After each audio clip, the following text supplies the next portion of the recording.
Okay, sorry about that. I just skipped a couple slides about the veins that drain back into the heart after the blood has made it to the heart muscle itself, and then it just talked about that there are some veins, a system of veins that that blood then drains right back into the heart. It doesn't have to go through the vena cava.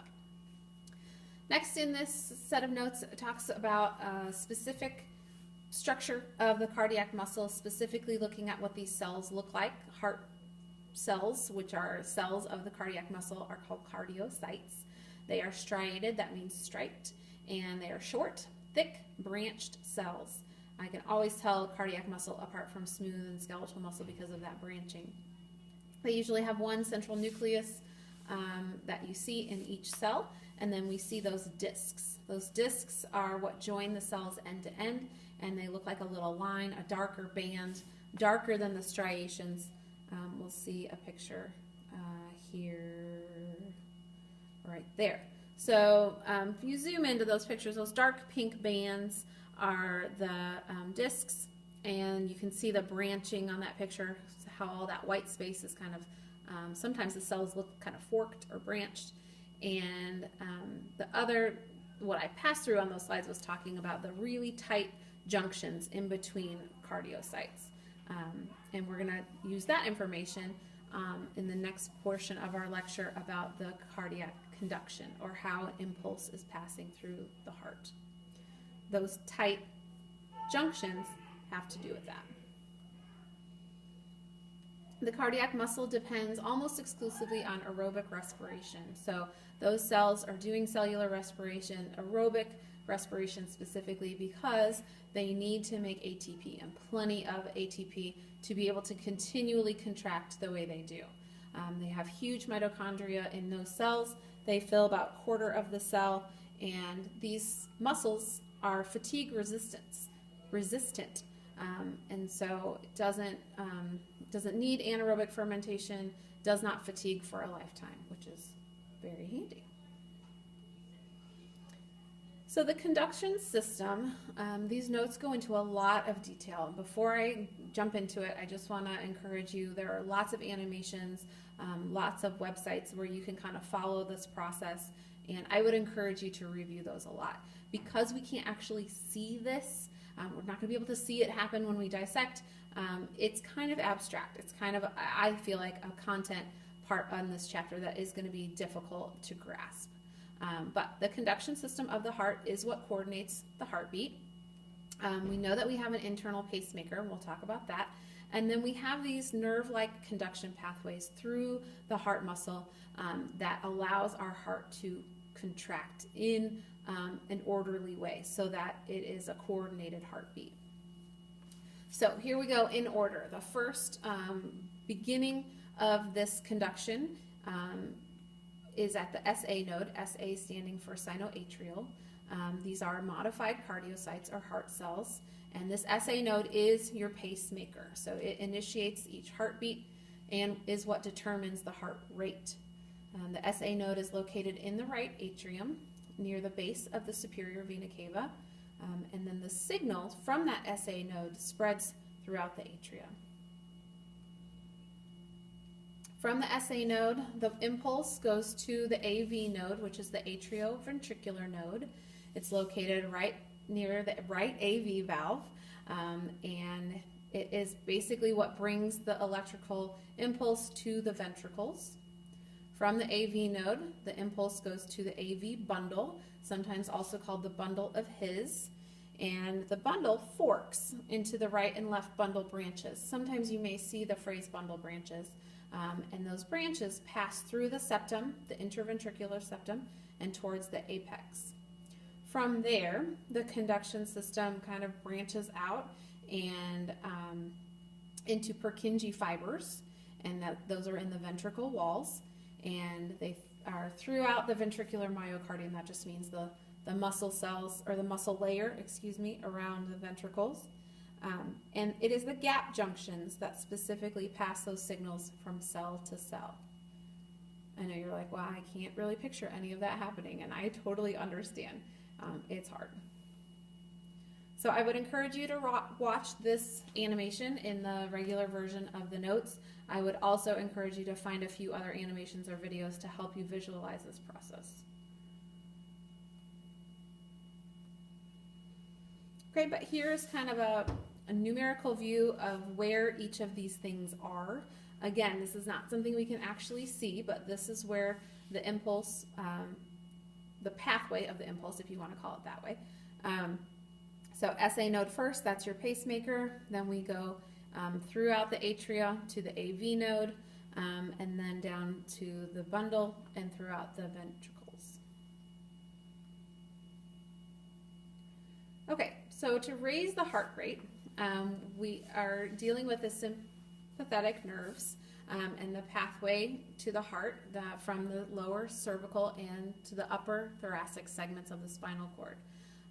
This continues to adjacent sympathetic chain ganglia, and some pass through the cardiac plexus and then continuous cardiac nerves.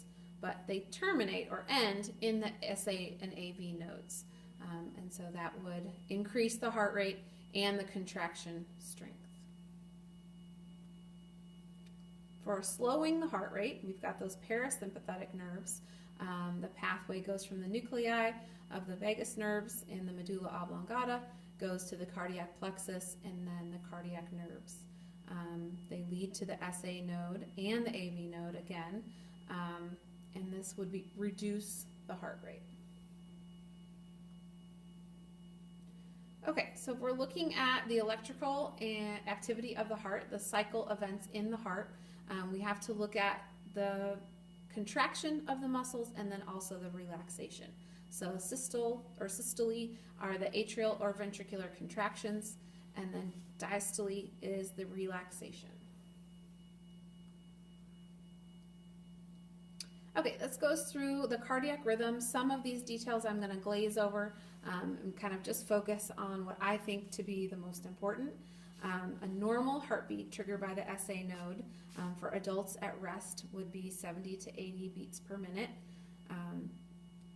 It is set to by the SA node, again, that's your pacemaker, anywhere from 60 to 100 beats per minute. Then, if we have an abnormal cardiac rhythm, we call it an arrhythmia.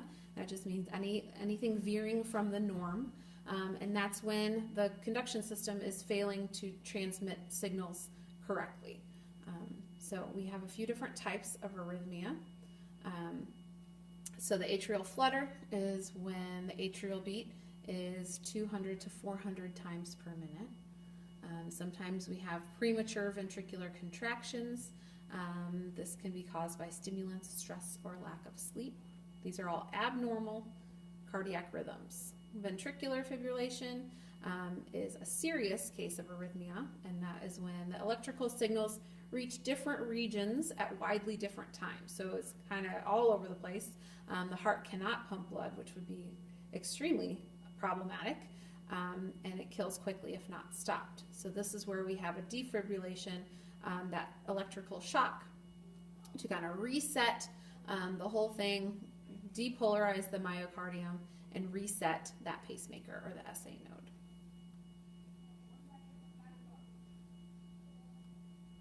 Okay, this is giving lots of detail about that pacemaker, the SA node, and I'm zooming past.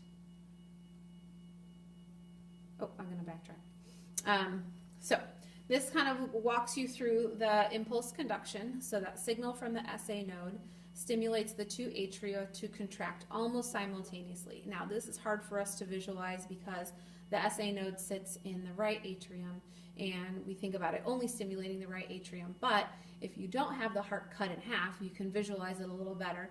So that signal is going to both atria at the same time. Then the signal slows down through the AV node, kind of slows down. This is giving you times. Again, this is going into lots of detail. I'm more focused on you just knowing the pathway of the impulse conduction. The signals go very quickly through the AV bundle and then to the Purkinje fibers, and that is what is contracting the ventricles. Those ventricles contract simultaneously.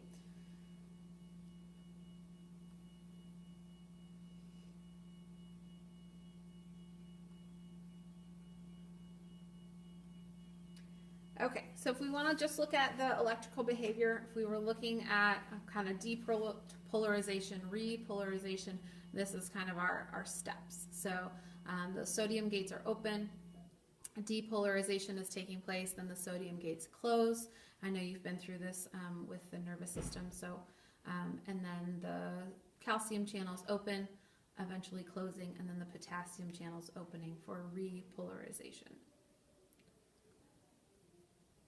Okay, an electrocardiogram is sometimes called an EKG or an ECG. You'll hear both.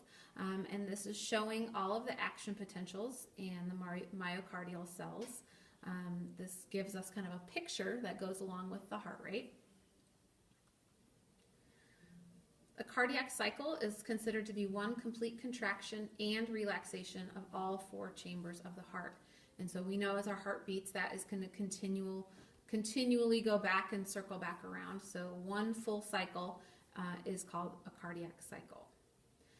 So the atrial systole, so the atrial contraction is happening while the ventricles are relaxing. And then the atrial contraction, relaxation is happening while the ventricles are contracting. So that is normally what we would see. Okay, I'm going to flip through this a little bit and get to the last part that I want to include.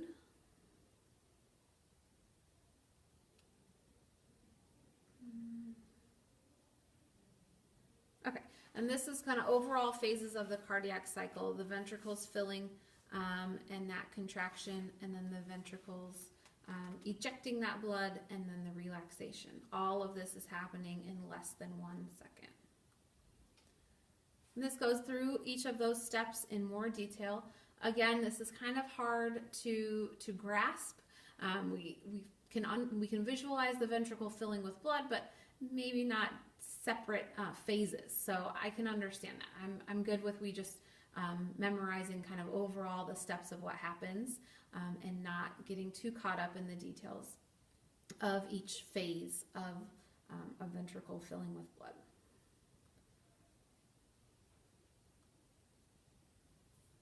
Again, I would encourage you to find some good videos or animations to kind of visualize this process a little bit better.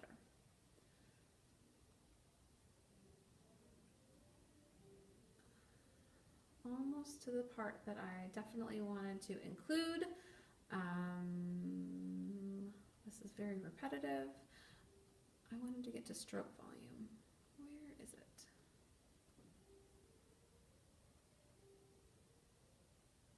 Okay, I'll back up. We'll talk about heart rate first. So in heart rate, we're going to talk about kind of obviously exactly what it sounds like, the rate that the heart is beating. We can measure this with our pulse. The pulse specifically is a surge of pressure produced by each heartbeat, and we can feel it in certain arteries. Some people feel it at their wrist or their neck, but most young adults, there's your average heart rate for females, 72 to 80 beats per minute, and males, 64 to 72. Heart rate is higher as infants, and then again as seniors. If we have a resting heart rate that is fast, that would be considered tachycardia. This can be caused by stress, anxiety, drugs. When this happens, it would result in the loss of blood or damage to the myocardia. If you have a slow resting heart rate, that's called bradycardia. Less than 60 beats per minute. Sometimes we have this in our sleep, low body temperature, and endurance trained athletes.